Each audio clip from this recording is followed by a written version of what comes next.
Welcome to Duncan Thorin Shields YouTube channel. I managed to con Duncan into convincing his friend to pay me thousands and thousands of dollars as a professional Counter-Strike player, so maybe he can convince you that some of his analysis is correct. Right, this is going to be another episode of Reflections, and my guest for this one is Zeus, who, even though I've actually done loads of other content with him, I technically never actually did a Reflections interview, so I'm interested to see where we're going to go with this. So like usual, Zeus, anyone who has any connection to CS 1.6, I always want to know like a little bit about that, but I'm going to say it in like classic Thorin fashion, which is, unlike a lot of other people, Zeus, it might even shock some fans. I actually knew a lot about CS 1.6 in Brazil because I was a massive fan of people like Kogu, even way back in the old days, some of the old MIBR players from even before his life. I knew all those players, and in fact, I always knew it was a talent-rich scene because I knew if you ever saw the qualifiers for a CPL or dude, they were wars. That was like in countries like Sweden, where like the fourth best team might win and shock everyone. In fact, if people don't know, that is the story of how the eventual ESWC team came to be. They actually beat out the real MIBR and got their spot. So this is where I'm going with this. Okay, you can probably see where I'm going. I knew all the players back then, dude. I knew Pred and fucking. I never heard of Zeus, mate. I'm just being real. So who were you back then? Who were you in the scene? Were you actually a known person? Were you on a low level? Where were you at? Yeah, I got to know Counter-Strike like very early on. So 1.6 is, like you said, it's the golden age of Brazilian CS, at least for LAN centers. Yes. Things here, we had a very active like LAN lifestyle where every corner would have its LAN center and its team that was sponsored by the LAN center. And then you had to first become the best in your neighborhood, then like first on your street, then on your neighborhood, then on your block, then in things like that. And then you start getting really big. So for me, it was actually Gaming that was the first team that I think I actually started showing out. It was like 2004, maybe, after 2 years.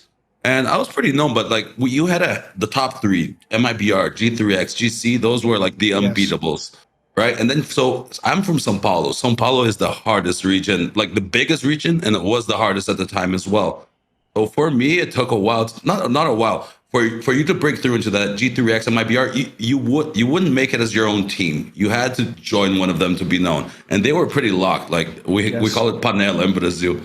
So it was a fun time. I miss it. I got really well known. But where I think I got to the top 3, top 4, I almost went into G3X for the CPL. I qualified to ESWC in France with Exotic, and I couldn't go because of financial things in the time. And that's kind of like, I started transitioning over to Source, which at least I could play from my own house, didn't have to have that land investment anymore. And I actually I started off pretty much as the best Source player in Brazil. I think I won best Source player in 2006 and 7. And that's when we got an invite to go to CGS, to the qualifier in Mexico. Went there, we lost MIBR when we were like the backup team for, I think it was Mexico Fury, I think at the time. Okay. And that's kind of where my career went. I stayed pretty good in Source, dominated. Then life happened. I stopped playing, came back in 2013. And from CSGO, we'll go onward. But that's kind of like my 1.6 Source career summed up. We won a ton of local tournaments, shit like that. Managed to qualify, but never went outside of Brazil. But we were known by everybody here. Did you have in those teams, were there any like famous names we would know from the 1.6? Did you ever play like someone who was on their way up who did go to an MIBR or a G3X or something? Yeah. Kogu was on for most of Source. He had 1.6 on. I played on GCBR, so I played with like FNX on Army 5. It was me, FNX. FNX left my team to go into the MIBR SP, like you said, to go, right? So So our project was doing well. So I played with most of the pros at some point. Like I said, there was no professionalism other than G3X and MIBR. So we'd all play together and we'd have, this tournament my team can't go. Sometimes we'd all just pug together, create these pickup games for it to go. But yeah, I played with everyone, I think. Like other than probably Pava, Alice, Gaules, most of them I ended up playing at some point or another. Because actually the thing you mentioned, which was actually really cool back then, is this is another region that had a big LAN center cafe culture, obviously in part because of the internet, etc. And as you say, it was split. If people don't know this, it was split between Rio and Sao Paulo because you go to whichever your local one is. So if you're in one or the other, that's even how the rivalries worked. If people don't know, the teams against each other tended to be a call from one region or the other. The problem I want to ask about is this, to relate it to CSGO, is this reminds me, dude, of what actually happened in Sweden. Like, as shocking as it is recently when Fnatic, like all-time Swedish team, becomes like British temporarily and is not Swedish anymore. It makes sense if you look at the game because because Sweden also used to have this amazing grassroots scene where they had 1 million lands, and that's how you made it. Like, you would either pog with someone who was a pro, or you would beat his team, that's a pog team, or you'd play a qualifier and show you go. And basically, it was a way to just show, like, I'm legit and I can sort of climb the ladder. Whereas now, the problem is, it's like some weird thing where you have to go to FPL, or you have to play in an open qualifier. It's like, to get known is actually really hard now. I want to ask him, Brazilian CS, has this been an issue in CSGO, do you think? Because it doesn't seem like once you're not in the top 2 or 3 teams, it seems like it almost reminds me of these like talent shows that you just have to get lucky. Someone just has to find you out of nowhere almost. I think different times, right? Like, same as 1.6, the barrier at the beginning, like, we were the barrier. Like, when I say we, it was that Fallen team and then MTC. Like, you'd have the top 2 teams, and again, most teams would get filtered through. So that's how you get really well known. As to get picked up by some smaller team, the thing is, it's just so unprofessional. Like, half my friends that, like, from those days, they've been on most of the teams. They try to do different combinations. Like, the teams don't last. So, yes. And like, you end up getting picked up, but you're never really picked up by a real squad, let's say, right? Because once you're in that circle and you just start changing, that's how it goes. And unless you're going to join, like, or let's say in today's terms, the LGSK from the CSGO, you're going to stay in that mix, because Brazil was just really underfed at that time. Like, there were no tournaments. There was nothing. There was no incentive to do anything if you couldn't be outside of Brazil.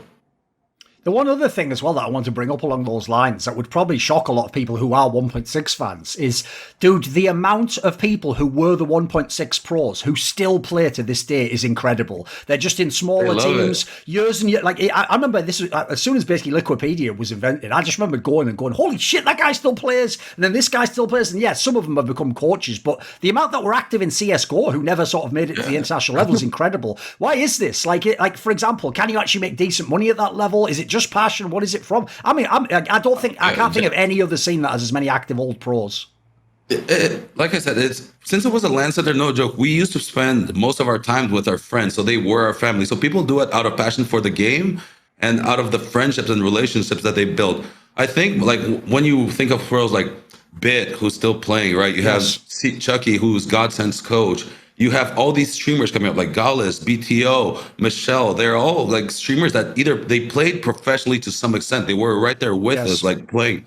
So everyone loved it. And as soon as it made that switch here in Brazil where, oh, okay, like, I might not be making bank, but I'm able to survive doing what I love. That's why I think so many of them, that the ones that loved it stayed, and the ones that loved it, but life came along and now they saw that they had an opportunity to make some money, they're coming back. And, like, that's why you keep seeing more and more of those teams. They haven't always been active. Sometimes we need to do something else, but most of them end up coming back. Brazil has a big passion for Counter-Strike. Not only from, you can see from the newer crowds, but from all it's in our roots. It's kind of where we grew up. Since we didn't do it, all of my friends come from LAN centers and CSGO, like 98%, if I'm saying, right? So I imagine that's something that happens for a lot of other people here as well. It's not just me.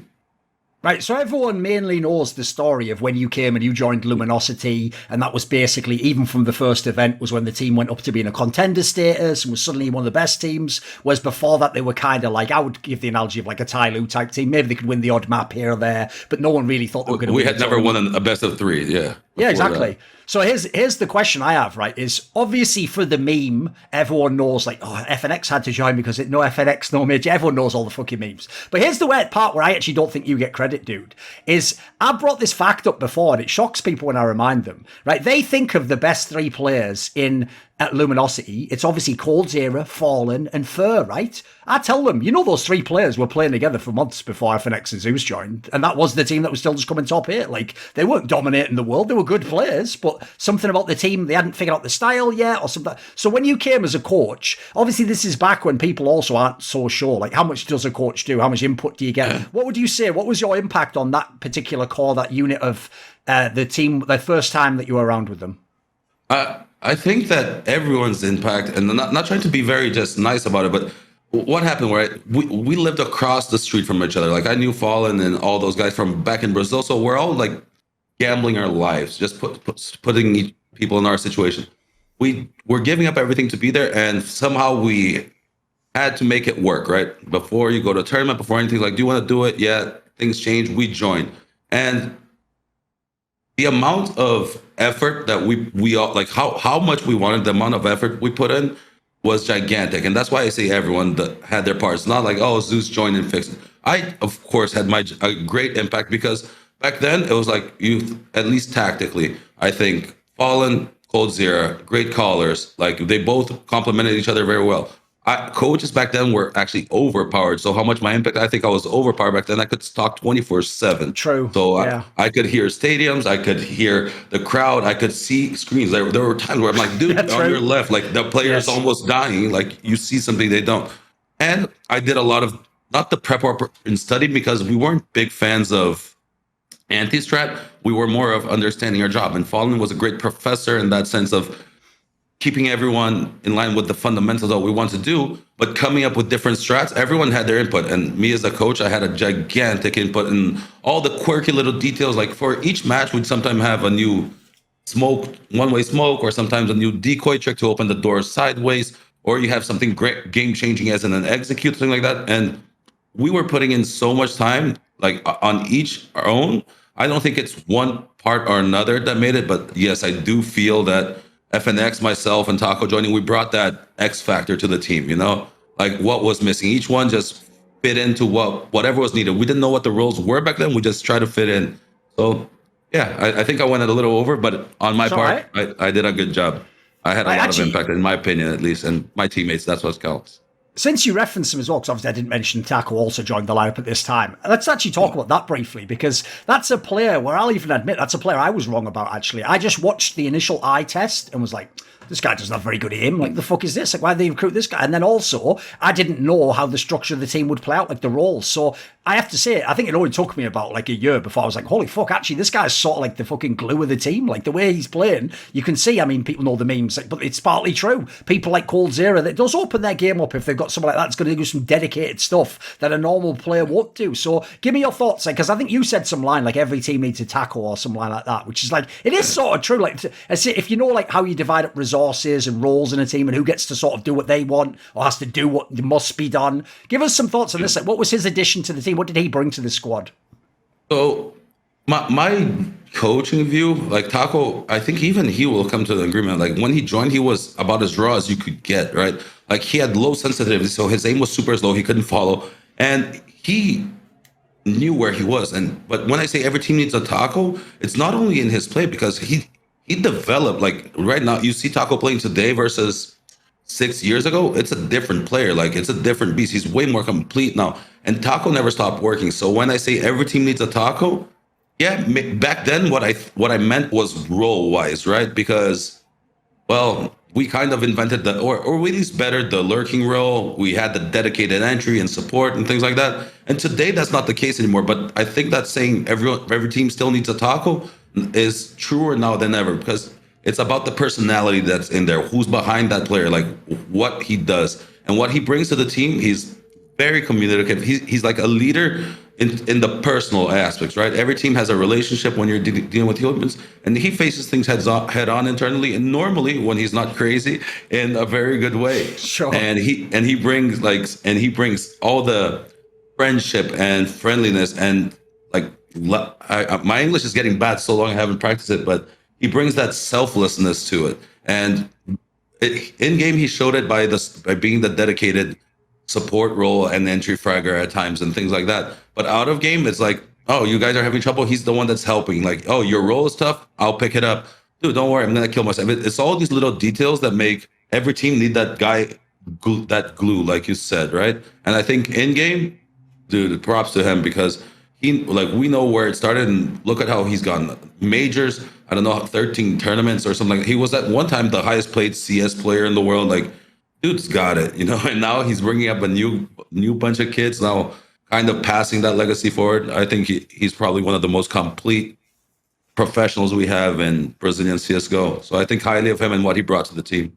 Sure. I'll even say just as a passing note, 'cause as you mentioned in the Godsent team, he's obviously now the in-game leader. If people think that's weird, that is actually the most natural person in terms of role to become an in-game leader. Like, I would imagine he'll actually be pretty good at it once he gets more kind of reps under his belt. Right. The other player, obviously, was FNX, who, if people don't know, not just because of what he did at 1.6, but just because of his personality. Like, even to this day, he doesn't play CS. He hasn't played CS at a pro level in years and years and years. But there's a reason why. Like, half the people on his bloody Instagram are like, are you ever coming back to I mean, they even think it's SK still. Like, when are you coming back? Because he's like, there's something about this guy. It's like, if he walks in a room, he's the one guy everyone's looking at, right? So here's what I wanted to ask was, right, within that particular SK Luminosity team, you could actually see he was obviously like a very unique player and fit in a way that other people didn't. But I've also heard that even though he apparently had all these issues as to why you might need to kick him out of a team or he can't be in a top team anymore, I've heard like the guys in the team, they were trying to do everything, dude. They were trying to like figure out any possible way he could still be in the team or if he could fix X and Y. So how would you describe this player and why couldn't he basically have played all these years? Dude, FNX, I call him my son because, like I said, he was in Army 5. When I knew FNX, he was like this tall, had a little bowl cut hair, and this kid, even back then, he was destroying in land centers. I mean, destroying. Like, I think he was at 15 or 16. You're the historian. You might know that, like, picked up by either, I think it was Let's, and then he went to Game Crashers, and then he went to MIBR by 2005 when he was still underage. It's insane how good this kid was. And we have a saying we say that when he was born, his ass was up to the stars because he's so lucky. Like, he's been blessed. Oh, okay. I see. And it's just like, that's why everyone keeps him around. He has a good heart. He's like, when people say the clutch master is like, yeah, now he's the clutch master. Before, we knew him as the clutch master, the experienced guy that can be like, he was born to play Counter-Strike in our eyes. And I think that's what he brought to the team. And he's a great guy. He's fun to be around. That's why it's hard sometimes to get away from the people that you like. I want to be near you. I know how much you can be, but like, he sabotages himself sometimes, and he knows this. And I think that's been it. It's like, when things are hard, he's the hardest worker, one of the hardest workers there is. But once he accomplishes it, he gets bored easily and wants to move on to a new challenge or a new goal.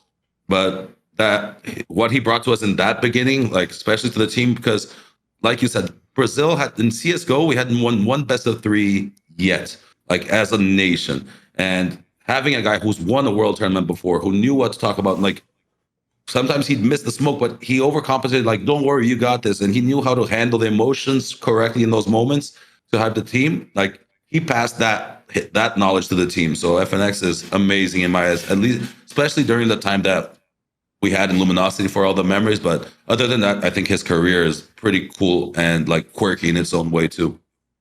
Right, obviously, people might remember when MLG Columbus was won by Luminosity, famously Fur, who's normally actually kind of like the macho man, he was like, just all of the emotion came out of him, and it was clearly like a super like key moment in his life. People know like coldzera's family was at the event. Like, I want to ask this. Obviously, every Brazilian in 1.6 still bangs on about winning ESWC. It's like the ultimate memory for them. Yeah. And winning these 2 majors in CSGO, I'm assuming, was also a massive, massive moment. Because the other thing people always forget about is, in a career, people don't win many majors. I mean, Astralis has the record. They've only won 4. It's not like they've won 10 or something crazy. So, like, what was the significance of being a part of a team that could win 2 world championships, basically? That's such a deep question. Because, like I said, I know Brazilians generally tend to bring things, overdo it. But like, for our case, what it meant, at least that first major, let's start there. What it meant, like, why Fur is crying. He is a tough guy, everything like that, like you're saying. But even when he tries to hold it in, he couldn't, because first, most of us come from humble beginnings, at least financially, right? So like, we were risking everything to be out there. And let's start with the money itself. That's not the main point, but we won half, like, I think it was the first $1 million tournament where it was like 500,000 prize pool taxes after everything like that. But we were getting paid $1,500 a month to live in California, to buy food, to do everything. Like, the org helped us and everything like that as much as it could, but it was a humble, different beginning and troubled beginning for us. And so we just changed not our lives, but like my mom, my dad, that's what's going through our heads at that moment. On the accomplishment side, Jesus, like, we gave up our lives to be here because we love this. Like, we're dedicating, it's paid off. Like, I don't know. I know not everybody gets to feel this in life, and I feel really lucky that I have, like, especially those majors twice, because that is kind of like, it's auto affirmation for yourself. You know, I can do this. I am good at what I did. It was worth it. Like all the shit that we had to eat and everything like that. And yeah, so I think what it meant to be do that as if it was big in Brazil. Jesus, like people were joking, talking about getting fire trucks to get us out of the airport. It didn't happen, but look at the amount of like even famous celebrities that mentioned us or saluted us or became friends and things like that.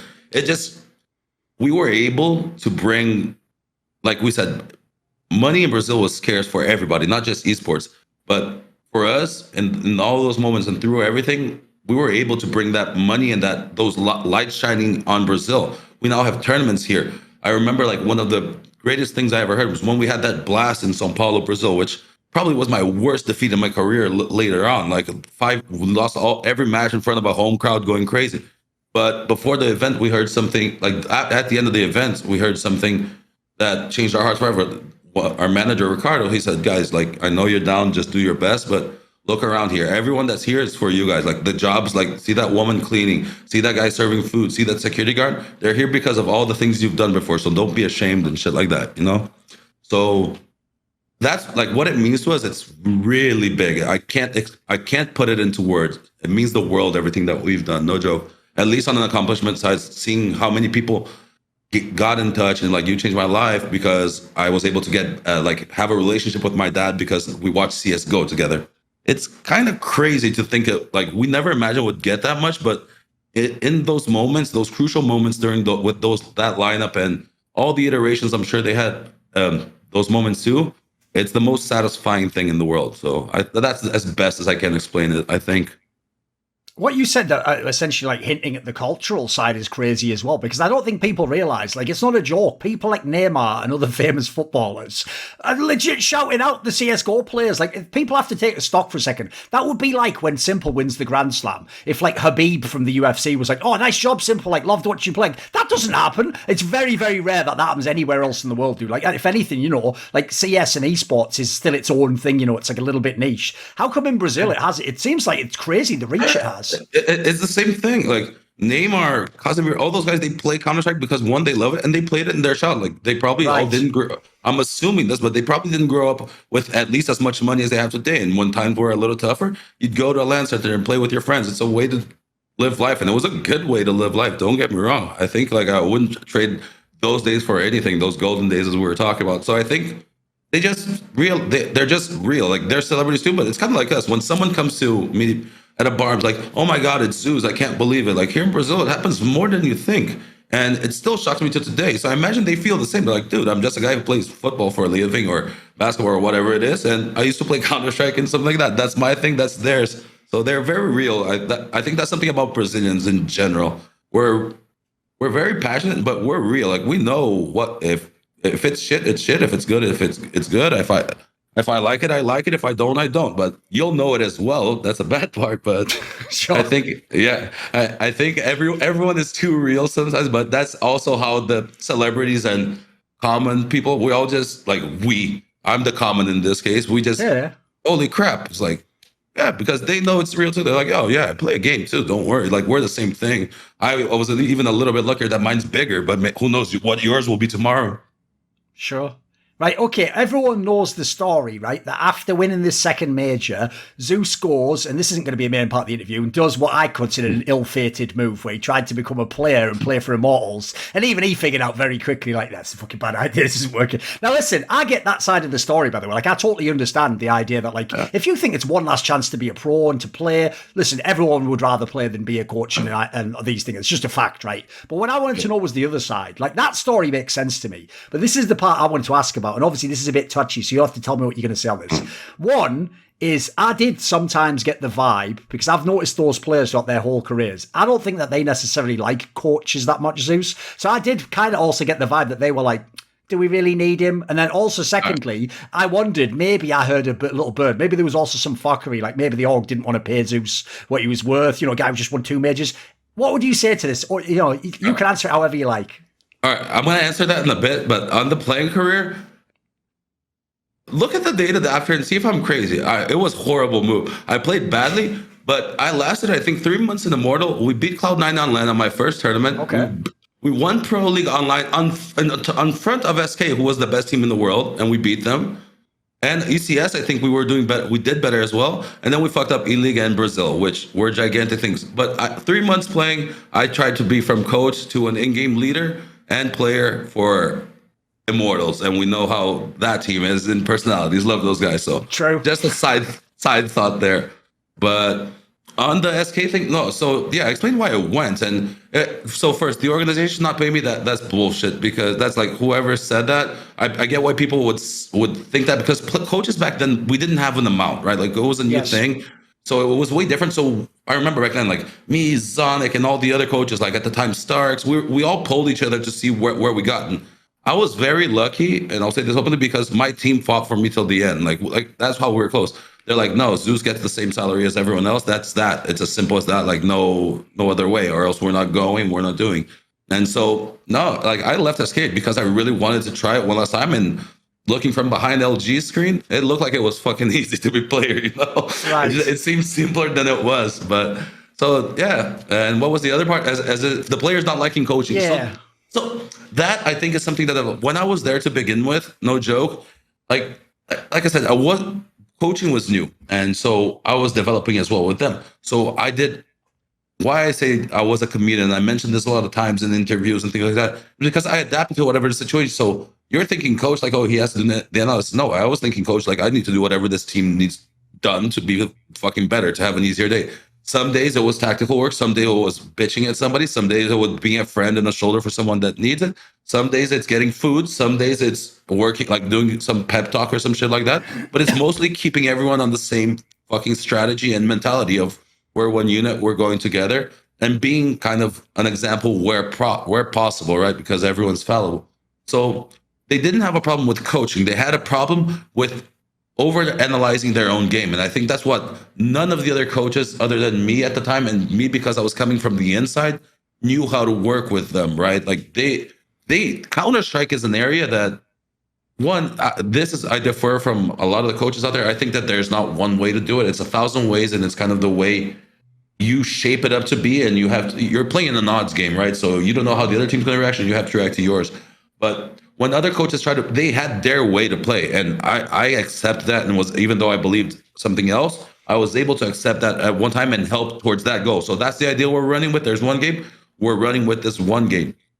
And I think after I left, we had won a few world tournaments, things had changed. It's like, oh, maybe I am the shit, you know? So maybe that mentality comes around, but I know how it come around and why other coaches specifically weren't given shots, and the ones that were either didn't adapt or didn't like, right? Like, as much as I value their work. Did you get the vibe? Because obviously they had years later where there just was no coach. I mean, I know sometimes for the tournament they would list Den as the coach, but like, he wasn't obviously like a traditional coach, right? But they had times where they won championships. Obviously the summer next year was very good, but they also had a lot of times they were close to winning a major and didn't. They never really had the same height. They weren't like the number one team, well, at least beyond brief periods. Do you get a sense later, just to skip forward on this one, later when they brought you back, did they sort of realize that you were the guy they needed in the team, like they needed a proper coach again? I think so. I think it's not about proper coach per se, because the ones that were there before were proper coaches as well. It's about, I think it's kind of like the same as a sports psychologist, one that you're willing to work with as well. You know, it doesn't matter how good I am. If you're not willing to work with me, it's not going to work. And with me, they realized that, okay, no, like, not realize, but they're like, okay, if we build this together, I remember how much he brought and things like that, right? And the chance, especially having gone American at the time, and just like changing language, because again, when you look back, it's kind of like the Immortals thing. It's not that MIBR was not as bad as everyone made it out to be. You know, like during the time is like everyone's, oh, this is bad. What's MIBR doing? They were making semifinals. They had the finals in Blast. They were doing like, and they had entirely changed their system and language and everything like that.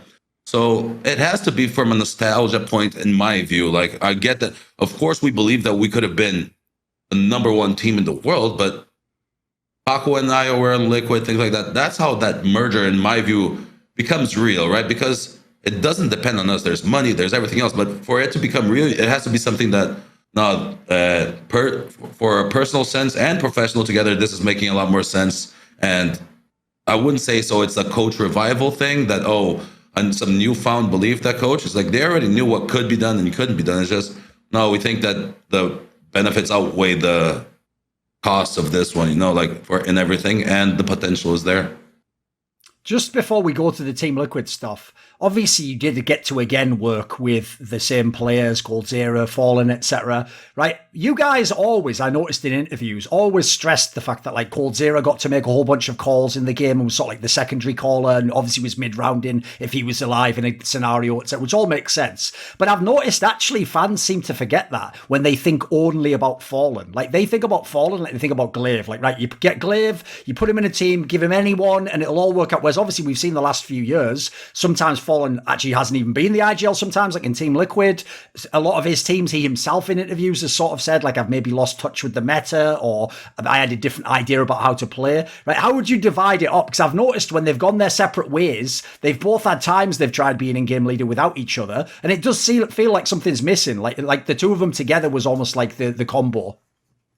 I think there's no disagreement from my end there. Like the two of them together were amazing and can be amazing if on the same page, but it's not because I see the same way as you today that tomorrow I'm going to see. So in the beginning, I think the views were very aligned, and then some areas changed in how people wanted to approach the game, right? So before, I don't think it was like a number one, number two. It was kind of like we're co-sharing this responsibility at times. And after it became like, no, so if we're not 100% in agreement with how we want to play, then one voice is going to have to be bigger than the other. And that creates something that's probably not the most efficient environment in terms of the outcome, because in my view, it's always better to have one idea fully done one way rather than like two good ideas separate, or one bad idea together can even work in some cases.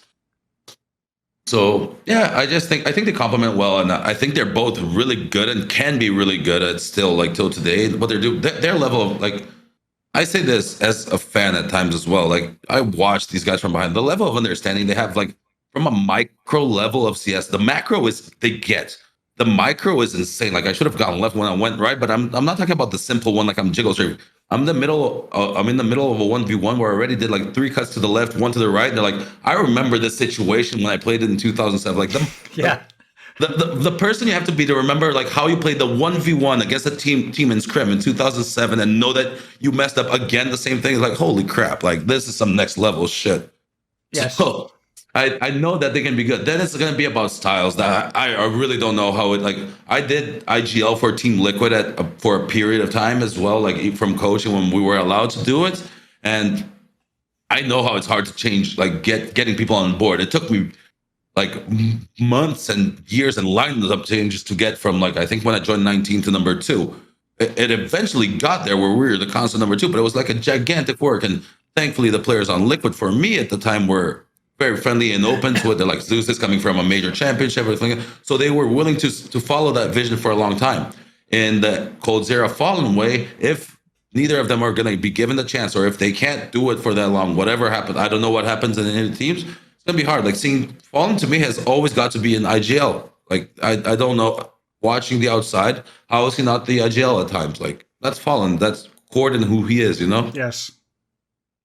Right, when you came to this Team Liquid squad, there's obviously going to be a theme that runs through here because you worked with Stanislaw later in Evil Geniuses like last year, etc. But at the time, this actual storyline, I don't think people realised that Team Liquid squad at the time was considered very stacked. Like obviously they had like Twists was coming up.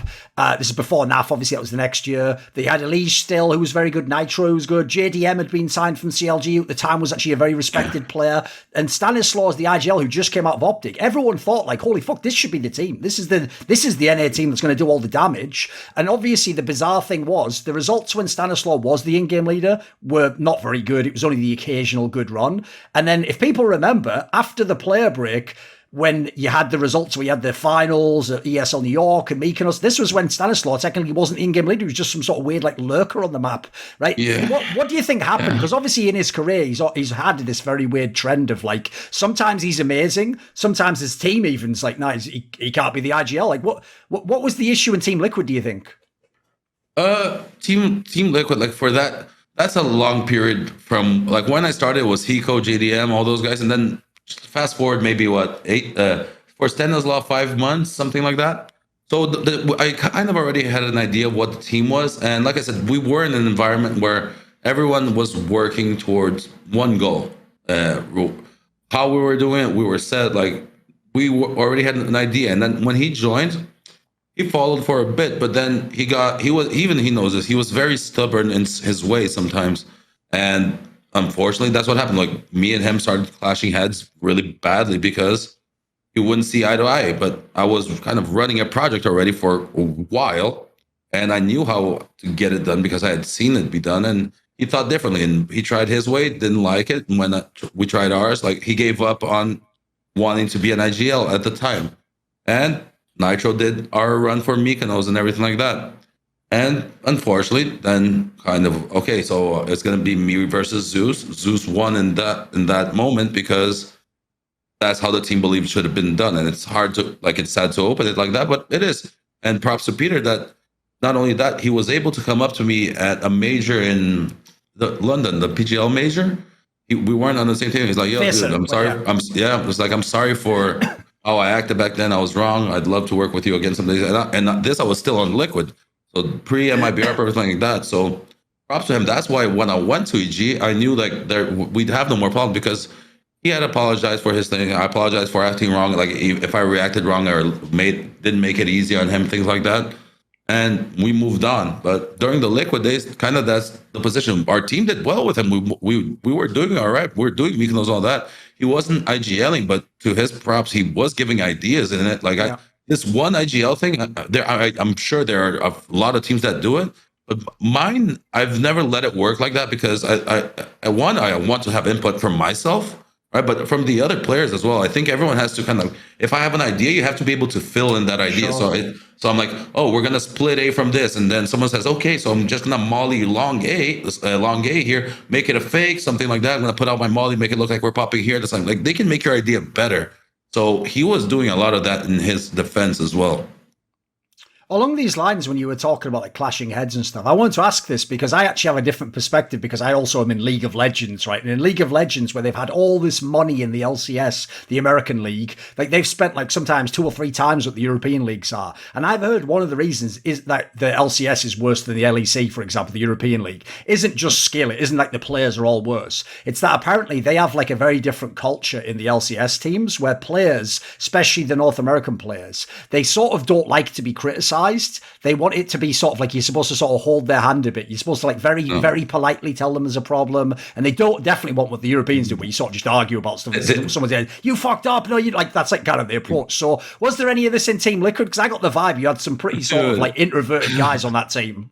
Yeah, I did it. I love those guys, and no joke, it did. And I even coined the phrase for it. I called it the shit sandwich, which is you do a nice little compliment, backhand slap, and then a compliment afterwards. That's how you have to treat that ego, right? Okay. It's just like eating a shit sandwich. But yeah, I think I understand that as well. It's no one likes being criticized, and you at least a good coach or good teammates, down the road, good teammates, because it takes being on teams a while till you learn this. But player A isn't like player B. Crims is not get right in personality, right? You're gonna have to treat them differently. So you have to know who you can say yo, Zeus, you're fucking up. If you tell me that, I'm gonna be like, why? Because of this and this and this. I'm gonna stop and think and be like, oh shit, I am fucking up. I'm sorry. If I say that to Elige at the time or someone else, not going to take it like that. So you have to explain it to a nice way. He's very logical. He wants arguments. So if he wants arguments, let's show him. Then he's going to be the first one to be like, oh no, I think you're right about this too. But if presented through the emotional way, it's not going to happen. If presented through the logical, it works. So I don't think a culture can be like that. An expert in this field, I'd say, know how to deal with each one. And it's not easy, but it's what has to be done. Sure. Right, when you had the Team Liquid lineup of 2018, the really epic one that obviously became one of the best teams in the world, right, one thing I want to quickly ask about, because I haven't heard much talk about this actually, is obviously people forget Taco wasn't originally the 5th play. It was actually Steel from the old Immortals team. And at the time, the team already had started to get good. You were having good performances and it was looking like things were turning around. And then there was some circumstance, I believe it was some personal issue, right, as to why you had to step away from the game. Can you sort of tell that story? Because I feel like that gets skipped over. People think it just went straight to Taco, I can't. Yeah, we weren't having problems with Steel. Steel was very harsh on himself that he felt that he wasn't performing. But we were getting over that we were working with him. Like I said, the team wasn't upset with him. And I think like I said, Brazilians are very real. He was getting a better opportunity there than where he went after. But he didn't have his language other than me there. Like he didn't feel embraced in the US as he would with either playing with Brazilians or playing with a culture that's a little bit more similar.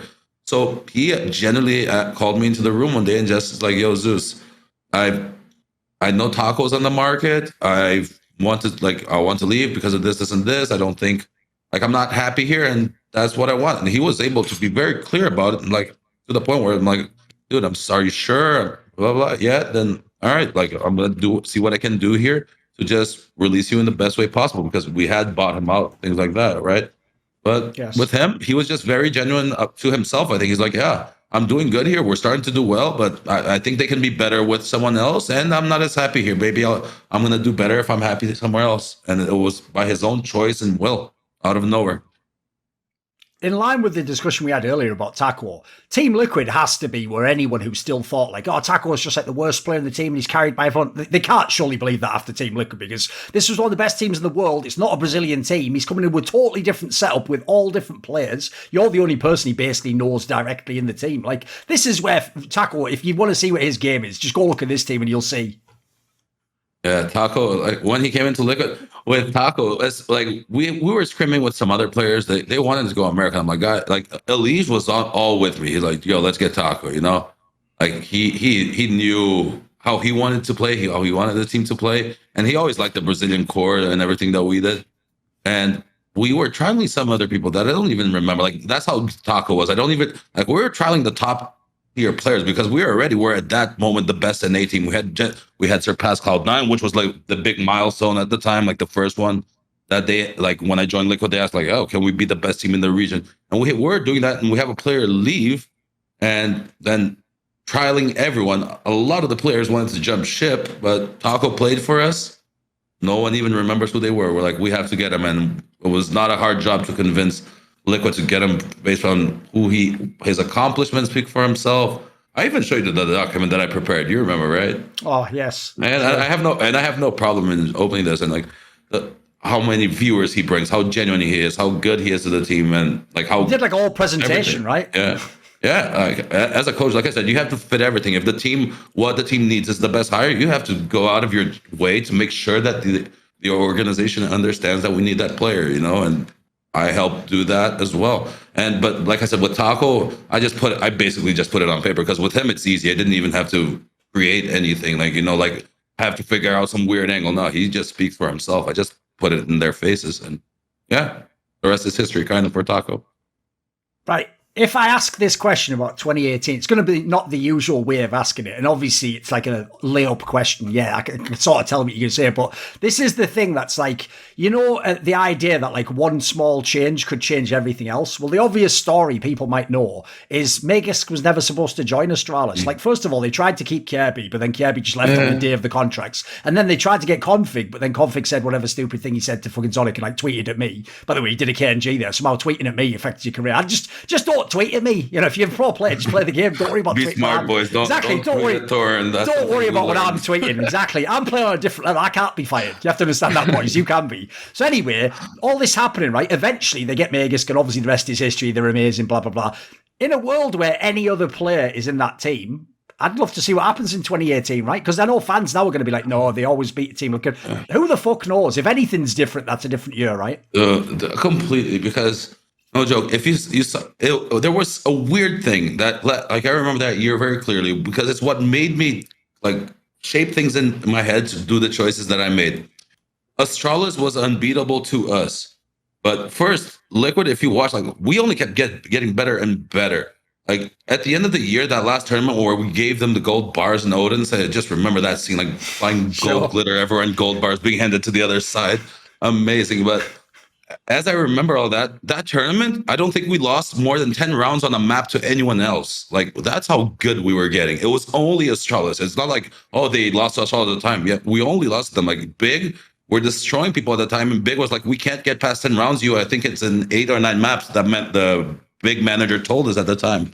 And it was like, holy crap. Like, that's when we started realizing how good we were in general. I think with the exception of one ECS where we fucked up, but that's kind of when we knew that Taco and I were going to start heading to MIBR as well. Right. So 2018 is a different year, and Astralis, they wouldn't like they didn't have as good as results against the other teams as us. Like, and that's crazy to say. Like, I'm saying just like performance wise, but they'd won every event. When it came in the end, it was always Liquid and Astralis. 8 finals in 1 year, and they beat us all 8, and 8 more titles for them. But the only team that I saw that had an emotional effect on Astralis was MIBR, where they played like that Istanbul finals. Like, Astralis, as good as they were, they still at some point in their mind still believe that like the MIBR SK guys were insane. And you can tell after from like some Dupree and like oh, I played against Iowa, but I've never played against Prime Fallen, you know? Yes. That shows respect. And I think that's very humbling, and I think that's awesome that he says something like that. Not just for Fallen because I think he's great, but like for you to be able to recognize that. But so it was a weird little triangle, and MIBR was out of the contention, but I put them in at least like the mind games when we're on a competition. Yes. So I think that 2018 without Magisk and Astralis, or Astralis, just something goes off, and one of those could have been different, a lot different. It would have. I wish it did. Imagine 8 more titles and a Grand Slam. I couldn't be happier. I already lost out on one by leaving at the exact timing that after Liquid goes and wins one. It's like, true. Gotta have that one on my resume as well. Right, obviously this is a ridiculous question because it can't happen, it's a hypothetical, but if somehow you could go back in time and do 2018 over, is there something that you didn't try that you would try? Was there anything that actually what you did on your end that like could have been different, do you think? 2018, I think, like I said, ECS, when Taco and I were deciding to leave, like that's around the time when we were starting to get the thoughts. And I don't know. Not really. I think a few things. Like one example that I give is like our team didn't like to play train, and I always said we should have played train against Astralis, or at least like as a surprise. But on my last event, like in that Odense, they let us do it, and we won the map. So I think we should have incorporated train on a tactical level. Okay. As a coach and friend, I don't know. I honestly feel like, at least on my end, I exhausted all the options that I had. Like tried everything. It was 2 years there for a coach. That's pretty good. Like I see coaches out there like Sonic, and that impresses the hell out of me. Like being able to maintain that, but that's kind of a different level. If a team isn't winning everything and that respect isn't there, and when I say respect, like that co-worker respect, for it to last 2 years through disagreements and different views, because it is strong personalities on everyone, I think it's pretty hard. So I wouldn't say I would do anything differently, big picture, no, other than maybe to play train. Just as an aside, I'm obviously trying not to talk too much about the stuff we did in that Stratbook episode because people can, I'll link it here, people can go watch that, and we went in depth on some other things. But one thing along those lines I did want to bring up here, since it is like the career story of Zeus, is if you ever wanted, like you're saying it's not the case, but in my world, if I ever believed the story I said earlier, like maybe Fallen and coldzera were like, look, we can do this ourselves, do we really need this coach guy? The best advertisement that they did need you, and people don't know this, is if they go and look in 2018, mate, Zeus teams have a fucking amazing record against MIBR team, that core. You must do. Like, I'm not joking. If you played them 40 times, I'm telling you right now, you probably beat them 30. Like, it was crazy. You just almost every single. So I beat them as a player. That's what I'm saying. You must have sort of had the fucking codes to beat this team, right? No, it's just yeah. Of course, I knew how they played, and more importantly, I knew how they like to think overall. It's like I knew bigger picture. It didn't matter which map, what was going to happen. I knew that. Like the kind of I had in my mind the sequence of strats. They were like they had tendencies. Everyone has some tendencies, right? And I was pretty good at catching those. So from other teams, from the ones I worked on, a little bit even easier. As I think you see, like you say that about MIBR, but if you look at when I joined EG, we almost always beat Liquid after a while as well for a great long time. Yeah. Like I have a way of figuring. I know the teams I played on how they work better than the rest. Like if I can analyze the rest, if I can't analyze my own, I think I'd be pretty fucked in my own job. When you were in this next MIBR is also obviously the one where when it eventually started to have its issues, most notably coldzera wanted to leave and he wanted to go and join FaZe Clan in this particular case, and he made a big kind of stink about it by doing that interview where he sort of trashed everyone. And I know behind the scenes it was like a fucking war with all the management, like is he going to leave and how much and what day, and it was like people don't even know the saga that went on there. That could be like its own documentary, right? But if people don't know, there was a story I'd heard many years even before, like I'd heard when you were in Liquid that like maybe coldzera coldzera joins Liquid with fucking Nico or some crazy lineup, or like they were apparently the two of them trying to go to like any team that would have them, basically, right? Aside from them wanting to play together, can you give us some insight into this? Like, what do you think the issue was for coldzera? Because to a lot of people, the idea him and Fallen break up is like, in a movie, that's never supposed to happen, you know? Like they're supposed to play together their whole careers. It's supposed to be like, you know, Michael Jordan and Scottie Pippen, and at the end, they're the only two that stay together. So why do you think coldzera wanted to leave? And was there a world where they could have been in Liquid with you guys? There definitely was a world, because not only do I remember, it was supposed to be like me, Twist, Cold, Nico, and whoever else wanted to be with us. Like we were trying to get that to work.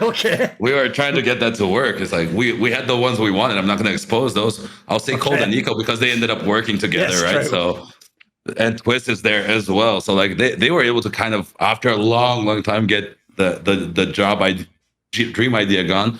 But for Cold and Fall, like for Cold to Liquid, yes. For Cold and Fallen to get together, of course they can do it. It's just like I said, I think views change, and it's like in the with Brazilians, I just said in the beginning it's just a shit show. It's like the Gaza Strip. It's fighting everywhere, people throwing bombs. It's like, but they don't even know what they're talking about because they're reacting out of emotion. When they get down to the logic, which after some fighting, like or arguments, everyone does.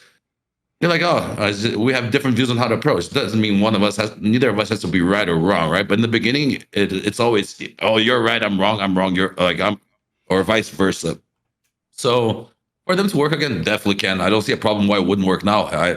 I've heard rumors as well in the past that it almost did happen a few times, yes, that people don't know. So it's not. If that's a fan concern, I don't think fans should be concerned about it being a possibility. If it's gonna happen, that's a different thing. There's so many other players involved in organizations, sponsors, and all that drama, you know. So, but yeah, I think definitely they can work together. I don't think it's a problem as long as they're on the same page. Which, again, from rumors I heard they are. Like you obviously alluded to when you came to EG, you had this streak where you won all the tournaments, you beat Liquid, basically like all the top team, Gen G, all those script times that were around then, right? The question I have is this, right? When I've noticed most people who were around during the LAN era, when you could go to all the big LANs, you could compete for the championship, I noticed almost no one really sort of like fully put stock in all the online results. Like even the people who won the tournaments, they don't really brag about it or be like, oh, this is amazing. Like they're all sort of just waiting for a return to the LANs and the majors and all this stuff. Did it, aside from whatever issues were in the team, did it sort of sap your love of being in the game, coaching and these? Did they having everything having to be online? Did it ruin it a bit? Oh, for me personally, 100%, because I love the competition. Like, I think that fans don't get this, but this is a job. What we do is like 300 days on the road, like something like that, travel, events. The fun part is going to an event, to the stadium. That's what everyone lives for, right? And having that taken away definitely takes the appeal. Like, heck, we were winning everything. The first tournaments that were fun. After that, it's just not. Like, we know we're players. We know that wasn't the real event. Like, you see what happened it wasn't just in NA. You see what happened in EPL, EU, and all the winners here. Like, there's another saying in Brazil, which is like a cow stuck up in the tree, right? Like, you don't know how it got there, but you know it's coming down. You see all these crazy results, and you're like, that's a fucking cow in the tree if I've ever seen one. And I think now lands are starting to get a little bit back to normal, and I miss competing, like, to the events, and I think now I'm going to start to get that little edge of missing the competition again. But while we're online, heck no, that's just, we knew it was a placeholder. Like, we have to do our jobs, we have to please our sponsors, and we have to keep playing because we love the game, but it's not the same, right? Like, you can't be in your room drinking a Coke Zero and no crowd be yelling and think you're going to feel the same amount of pressure or have the same amount of emotion and hype. Like, maybe if you've never had it before, yes, but as soon as you have it and it becomes normal, you end up falling out. So it's just waiting for a LAN, and glad to be back. Glad to have it back now, at least spectating in at least its initial form. Is there a player over your career who could have joined one of your teams, or you just actually always just admired that you wished you could have worked with? I'm sure as a coach, you know, you did go to a few different locations, but, you know, it's, as you say, you stayed with a bunch of the teams most of your career. So is there someone you always wanted to play with or have on your teams? Yeah, I mean, there were a few that, I always like to think of myself as having good, like, thinking outside the box for a coach sometimes, and especially when it came to trying to bring in talent. One that I think showed itself to the world is I wanted to work with Magisk. I wanted to bring him to Liquid, and we almost made it work, but then he went to Astralis because he got that offer, and it made a lot more sense for him. Right. Look what happened, right? So I think Magisk is someone to work. Device, everyone says, but it's like I think that's already speaks for itself. I think every coach would want to see someone that's that disciplined and just good at the game and being at that fundamental level. It's not what the players want to see, but as a coach, I think that'd be amazing to work with. I think I'm not going to put this as I wish, but I'm glad I worked with all the ones that I did, because not only what we accomplished, but no joke, like Paul and Taco, Cold for FNX, all these guys, they are who they are. It's not just because of what they did inside the server, it's because who they are as people as well. And I think everyone that I wanted to work with, I did, because NA, I pretty much exhausted the top tier options there, like with the exception of Cloud9 maybe, but I got Tarek, Stewie. Those are amazing people, and I love them, and like they're great to work with. Outside, I worked with Cirque and like all these guys. Like it's been fun. Other than that, of course, Nico. I think Nico I'd miss working with. I'd want to work with, right? Twist, I miss working with. Great kid. I don't know. Like I said, I've been blessed in my career. No joke. I've worked with amazing people, and that's not just trying to bullshit. I've worked with some assholes too out there, Sure.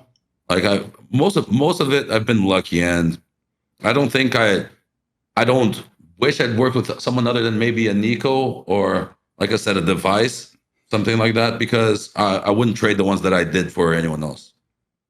Is there a different org or a different team that ever gave you an offer that you really had to think about? Like, it's all like, oh, I've got to at least think about it. Is there any good ones that you can tell us? This is hard to open. I mean, I've had quite my share of offers that tempt you, like from being player again, from coaching Valorant. Like I'll say about this, I'm not going to specify one, but the amount of Valorant gigs I've been offered is insane for someone who wasn't playing Valorant at all. Like, That's a bit weird. It's crazy the amount of money they were willing to throw at me just because of the respect I have in CS, which is humbling, but just crazy, Like it's just, I wouldn't hire a gardener to be a helicopter pilot. Yes, kind exactly. of a thing.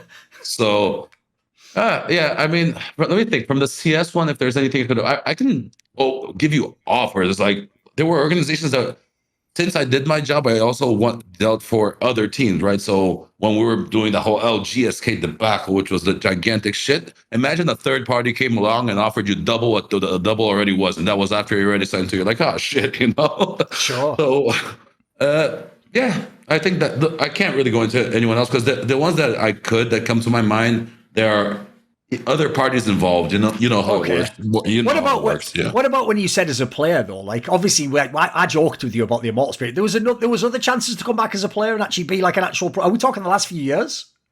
No. Like the funny ones that I think are like after the Immortal ones. The last few years, I'd get a ton, but mostly Brazilian. And I'm like, and it's like, let's be real, guys. I'm out here. We get paid $1. I'm living traveling the world, playing the best teams, having fun at the biggest events. I'm not going to trade that, but yeah. Then it was just mostly local teams and help out my team, things like that. Okay. What about this then? One player I actually want to talk about, because you only had him on when you came back to MIBR, was when they tried with Felps again.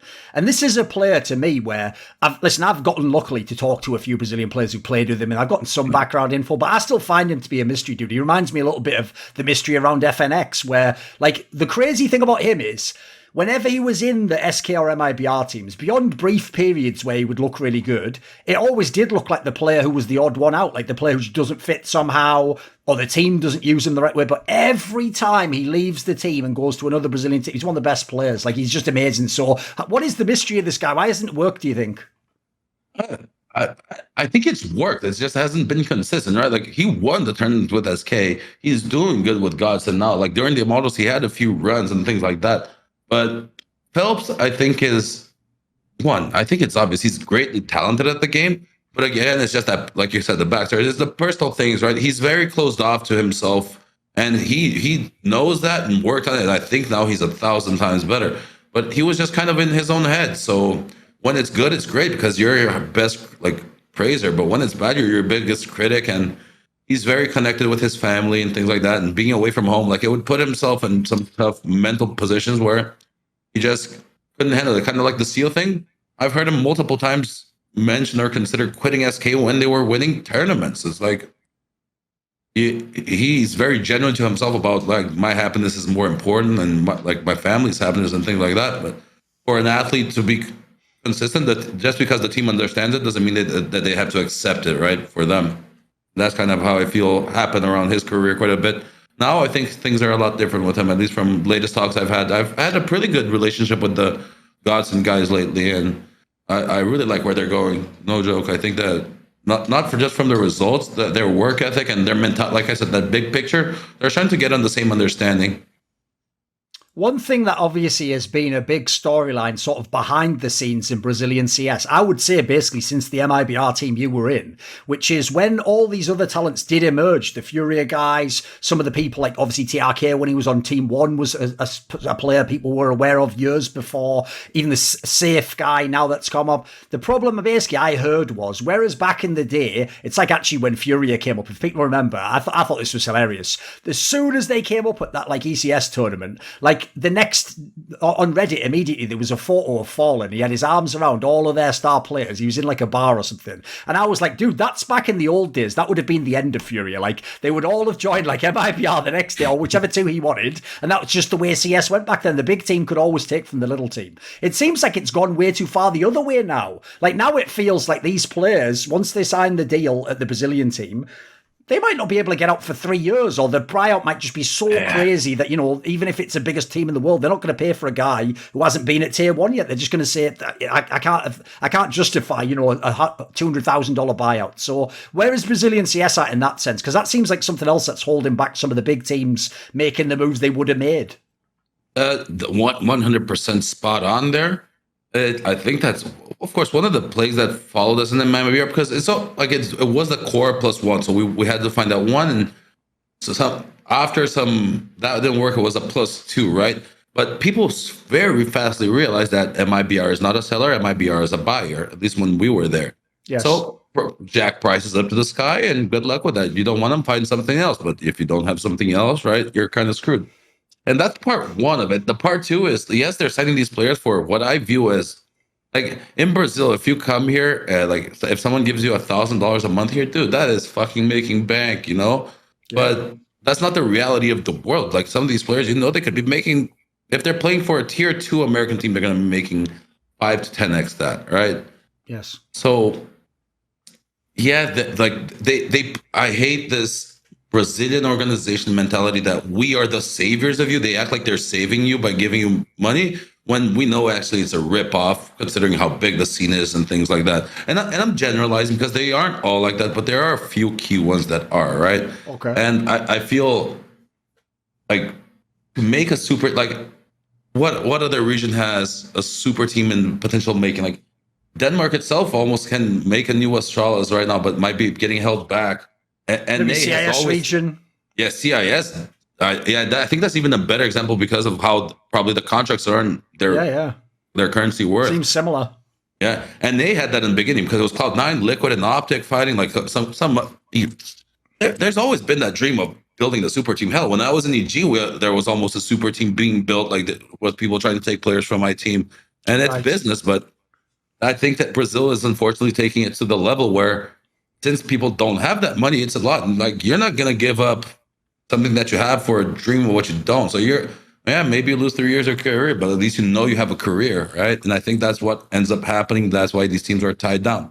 The ones that get out soon see that, oh shit, like, life outside here is a little bit different. Like, it's, you're spending more, but it's like there are people that are willing and know that this is viable and normal. So they see that. That's why you have had for a while so many Brazilians going to outside teams. Like, almost every team for a solid period of 1 year was, since Brazil was the new hot meat on the market, you know, after we won the majors, everyone just wanted some Brazilian players, and people brought that culture back and slowly changing here again. But Brazil is always, unfortunately, a few stages behind. I hope to help change that. With my time being here, having known what I know, I hope to help here the region a bit. So if we talk a little bit now about what you're going to do currently and where you're at in the game, right? Basically, as a spoiler, you're not going to be a coach anymore in CSGO, as you already said, apparently you're not in Valorant either, right? So what I want to ask is this, right? one reason I know it's really hard for people who've done pro as a job, talent even as a job, one of the reasons it's really hard to quit is because you just think to yourself, like, fuck, I've put so many years into this stuff, like getting good at this. You know, it took me a long time. Like, I built it up. I've got a skill set here. So even if you don't necessarily want to do it at the end, you might just feel like, I probably should do. I am really good at it. It's one of the things I'm the best at. Is it hard to give up in that sense? Like all those thousands of hours looking at demos and all the events, like some of that won't necessarily be applied to what you're doing next. No, definitely not. So I mentioned to you privately, but I'm going down the content creation and giving back to the community. And yes, I'm not gonna lie, it's the same thing as everyone else where it's like, Jesus, I do this and I do this well, don't get me wrong. And like I have a dream job being a coach. Like it's a fucking dream job. I get to travel the world playing video games, competing in video games, and make pretty good money for it. And like it's just to live a dream, and people think like that's the dream, but like everything on my head is always putting things on a scale. And what do I do this for? Is it worth it? And it's either going to go to a yes or no at the end of the day. And in my case, COVID brought that I had some time after 6 years outside of Brazil to realize that no, that scale has shifted for me and I didn't even realize before, you know? And I had time here. Like I'm 34 soon right now. Next month, my mom is 75. I have family here that I don't know how, like time is a resource that I don't know how much I'd have. And just like the other Brazilians, if I wait, it doesn't matter what I was doing, just like Steele did before, just like Phelps did with his. If I don't believe my happiness is there anymore, that's not where I'm going to be. And that's kind of crazy when you think about that. I'm closing my doors like this when I could just play that pussy card, like have the people do, oh, I'm taking a break or something like that. No, like, I know where my head is at. It doesn't mean it's going to be there forever, but I do believe so because I do believe in my project, and I do believe I know I can use my skill set to do good here. And people here are passionate about what they see and do and what they love. And with my project, it's going to be I'm going to have streaming. I'm going to be teaching the Godsend Academy boys on stream, so it's a little bit of content, and also going to be helping build up the scene and give back and teach the way that outside in a completely non-monetized way where they're not going to be worrying. And I hope that other people can see just how things can be done honestly and clearly. And as well, you don't have to screw over somebody to do it. And yeah, I'm not going to lie. Also, I'm getting away from work dealing with players. I love it, but players are Jesus Christ, you know? Sure. It's just, I love them and hate them at the same time. It's impossible when you know the direction you have to go. I just don't want my performance to be reliant on others. If it was an option to play Quake, which is a single player still, I'd play it, you know? It's kind of the thing. Sure. I want to just depend on myself, not on anybody else. And that's where I am right now. That's where my future holds. I'm excited. It's like, I'm talking to Get Right. I'm talking to all these people that do it. And I think I have some pretty good connections to not only produce some good content, actually do good. And I don't say this just from the mouth out. Like, I'm going to try to even put out some YouTube videos in English so that the more specific ones that I see, the ones that I see get good connection here in Brazil and things like that, and or more tactical, I'm going to try to put some things out. I have a pretty good agency behind me that's going to be able to help with editing and things like that. The areas I'm not good. I'm good at Counter-Strike and understanding Counter-Strike and personal relationship and coaching, right? So that's what I'm going to try to give and have some fun and enjoy life while having my mom and everyone and my girlfriend by my side and everything like that, and being able to actually have a life. I should actually ask a question, though, along the lines of where you joked there about like what players are like. Because here's the thing, I'll give you an example. If people watch the Stratbook episode and you were like raving about, for example, like Elige coming with all his notes and he'd have his tablet and he'd come with these like all of his ideas, right? One of the reasons why that's so significant is I've always said to, especially my fans in like my Discord, I always tell them, you don't know how wild it is, how like lazy some fucking pro players are, or how some of them, for example, if they were like just I had like a player sleeping in review, Thorin. I had a player sleeping in review in my last team. Like, fuck this. Yes. And then similarly, there'll be players who in the game individually, they are brilliant. Like they just know every angle of it. But some of them, like they almost like don't even want to know the tactics. It's like, you guys run that shit and I just go to my spot and kill people. Like players are a different breed, right? They're definitely very different to what a fan would think. Oh, dude, it's like, I think that you might know the saying. It's like, don't meet your idols or something like that, right? Yes. You don't want to meet, there's something along those lines, because at the end of the day, players, CS or football, they're all human beings, and human beings are human beings. We have fun moments, we have good moments, we have bad. But when the professional sense is there, like, this is a new profession. This isn't Apple where everything is in line. Like, people are figuring it out as they go. And whether people like to admit it or not, there are some irreplaceable pieces, at least when it comes to who pays the fucking paycheck, at the end of the day. So it's a business that sometimes you're stepping on eggshells where you shouldn't. And at least for the coaching side and for the players, like they're gonna have days where they're very focused. They're gonna have days where they wake up late or they're just, I don't know, they had a late night out because they needed to stress or they had some personal problems. And you can expect everything that happens in your own house to happen to a player. He just has the video games around it, and more people up his ass just trying to be like, oh, but you can't be sad, or you can't be this, or you don't have time to do this. So it's a crazy life. But that's what I mean when I say players are a pain in the ass. Like working with some players can be hell on earth. Yes. Right, I'll give you a quick... I wish the rest of the coaches the best of luck on this. Oh, for sure. A quick analogy I'll make is this, right? I always used to say it, like, because everyone pretty much does agree that Glaive and Zonic are the best in their roles ever, in-game leader and coach. And I always used to say, right, but I can actually make an argument for both, which is, for IGL, I could make the Carrigan argument, and it's a similar argument I would make for Zeus versus Zonic, and it goes like this. These people went and worked with totally different sets of players, in totally different places in the world, in different environments, and they both still had extremely high level of success. Right, whereas for most of their careers, Glaive and Zonic stayed in the same core with the same people, and they added pieces, and what they did was incredible in terms of the execution. Like, they got it to the highest level. So basically, this is the question, and it's up to you how you answer it. Even if a fan disagrees and they say Zonic's the best and he's got the most majors and all the rest of it, was there ever a moment in CSGO where Zeus actually did think, like, I am the shit, like, I actually am the best coach right now, like, at least in this moment I've got it nailed? I'll go further. I'll say that I know I was the best coach when I was in my A game. I know what I was bringing to the table. Like LG, the amount of game-changing things that I came up with, like the boost on this too. No one had ever thought of a faster boost on this too. I came up Cabo one way, door opening from behind, crucial strats at the major, like the overtime round. Like those were good. Liquid. They literally changed the way they played because of the way I joined. And I'm not saying it's just me. But I helped build that foundation, and people they were sold on the idea and they liked it, and that's why it worked after a while. So from joining a team who had, like I said, I don't remember if it was 26th or 19th in the world, but NA was a joke to like versus EU, the NA meme, to us being consistently the second best team in the world. With, like I said, coaching is a comedian. It's not just the strats. I was building that roster in terms of roster moves, suggesting, getting the economics behind it to work, making sure everyone was happy and maintaining those people in line and happy and doing their job well and trying to do strats. So I know how good I was. I think Zonic's accomplishments, of course, I know I'll never be able to accomplish.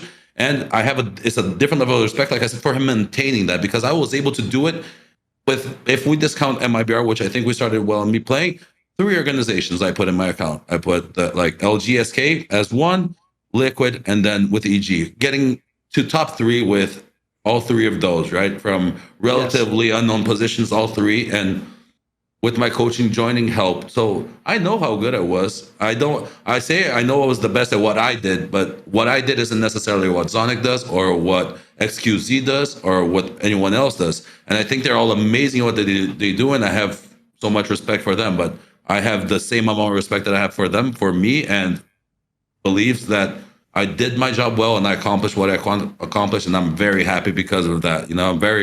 It's gratifying, like I said in the beginning of the interview, and I think that's where I'm at mentally. I'm happy with what I've done. I've had my time. I did the best that I could, and that's like I can put my head on the pillow to rest every night knowing that I tried my best, and that's what I got. So I couldn't have asked for something better. And yeah, just final answer. I think I was at one point the best in the world at the coaching role, or at least what my version of it was and what it brought to my teams and my teammates. Right, at the end of this interview, do you have a final message, someone you want to thank or say hello to? And by the way, feel free to say something in Portuguese if you want. No, I'll just leave it very generic. I want to say thank you to everyone that watched this till the end.